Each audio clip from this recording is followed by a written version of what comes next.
is around.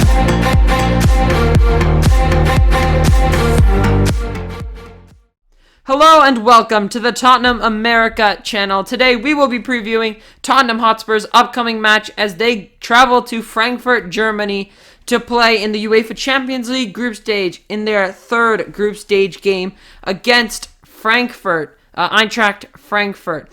Both teams have one win and one loss in the group stage so far, so this could determine who goes into second for now and who will stay in third place after the halfway point of the group stage. You can watch this match in the US on Paramount Plus. It will be on Tuesday, October 4th, 2022 at 3 p.m. Eastern, so that's 12 p.m. noon for our West Coast fans. It is the third round of the Champions League group stage, Group D. It will be played at Deutsche Bank Park in Frankfurt, Germany, and the referee for the match is Daniele Orsato. Let's move into recent form, starting with Eintracht Frankfurt, who after their last loss against Wolfsburg in the Bundesliga have come strong with 3 straight wins, including a win against Marseille 1-0 in the Champions League, and their most recent, a 2-0 win against Union Berlin with goals from Mario Götze and Jesper Lindström. And Frankfurt sit in 6th place in the Bundesliga, 4 wins, 2 draws, 2 losses, just behind Hoffenheim, and they sit 3rd in the group stage, Group D group, with 3 points, so same as Tottenham, but a worse goal differential. As for Tottenham Hotspur, they suffered their first loss in the Premier League of the season in the North London derby on Saturday, the 1st of October, as Partey, Jesus, and Xhaka all scored to make sure Tottenham would not get any points at Arsenal's Emirates Stadium. In terms of last Champions League results, it was a 2-0 loss for Tottenham away at Sporting Lisbon in Portugal, with 2 last-minute goals coming after the 90th minute, doing the work for Sporting.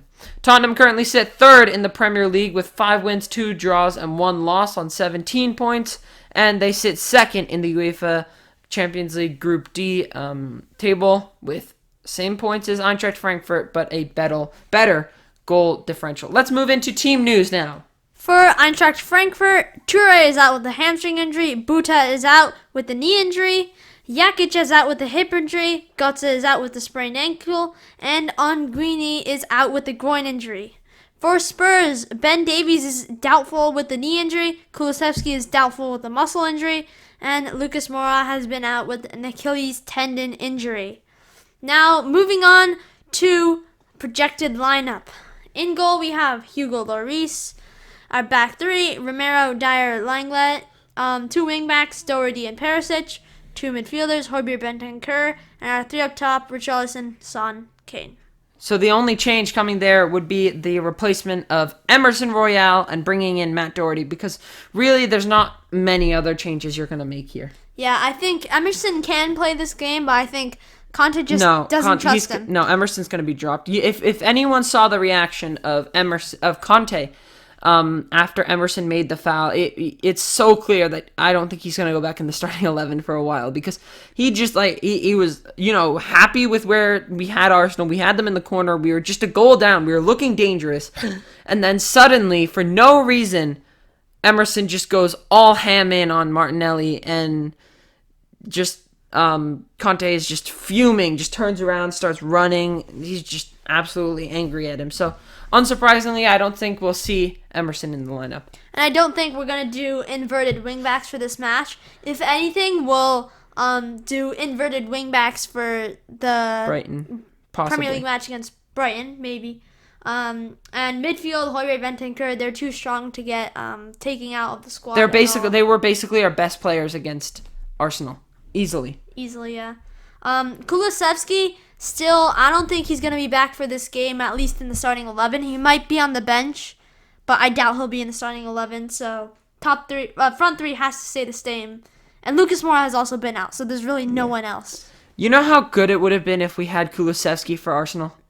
Bring him on in the second half. Good sub impact. Because his sub impact is unbelievable. Just the amount of energy and physicality he brings. It's different to that of Son and Richarlison, who bring a lot of passion and just a lot of speed. But Kulusevski just brings a lot of just quality. And it's just awesome to see. And we're very unlucky that we didn't have him yesterday. When the entire team is just doing really poorly and Kulusevski comes on and does really well and just with those dribbles into the box, he does really well. Yeah. Front That's three. when we need him the most. Of course, Kane, Son's not going to change. They're going to stay. Richarlison's going to stay. No other big changes. We're never bringing in Sanchez for a Premier League match, a Champions League match right now. With the form that Dyer, Romero, and Longley are in, we're not going to... Honestly, Saturday's performance was not that bad. It really wasn't. We just gave up after the red card because we knew we couldn't do anything. Yeah, exactly. Arsenal took very good advantage after we went down to 10. First half, I think, obviously, the first 15 minutes, we were sitting back way too much. But we were slowly starting to open up. And then second half, even that goal, I think, was just a blip in our defense. Because I think we were ready to hit back. Everyone was doing really well. It was just that one little mistake from Hugo Lloris and a bit of miscommunication between Lloris and Romero. Yeah. But then, after that, we looked gung-ho on getting another goal until Emerson decided to be a bit of a dum-dum and run into him. So, yeah, let's move on to score predictions. I'm going to say a 2-1 win to Spurs. I'm going to give a 2-1 win as well. I think we can edge it here. Frankfurt have gone into a winning streak here, but they're also losing a very important player, especially in Mario Götze, who scored 2 goals in the Bundesliga for them. Jakic is also out. Same with, I think that those are the only 2 real important players that are really going to make a game different for Frankfurt. Again, we can't underestimate them. Yeah. They won the Europa League last season, and versus in the Europa League we went out in the round of 16. So but that's a different we can't talk. Yeah, that's true. But yeah, I think we can just pull out a win here if we really just play. We have no Emerson, hopefully. So that's a plus on our side, no weird mistakes on the right side. Although Doherty's hasn't played, so there's no guarantee that he's not going to make a weird mistake. But the probability of him making a mistake is much, much lower than Emerson making a mistake. I mean, if Doherty doesn't play well, we can always just bring on Sessegnon and do inverted wingbacks. And Doherty has a good cross in him, unlike Emerson. Even if he sometimes can't defend, his crosses aren't that bad. Yeah. One thing that Emerson can't do. Yeah. But that's it for our instant reaction. If you enjoyed, make sure you smash the subscribe button. Hit the like button if you enjoy our videos. Comment down below what your score prediction is for Tottenham versus Eintracht Frankfurt away in the Champions League. And until next time. Come on, you Spurs!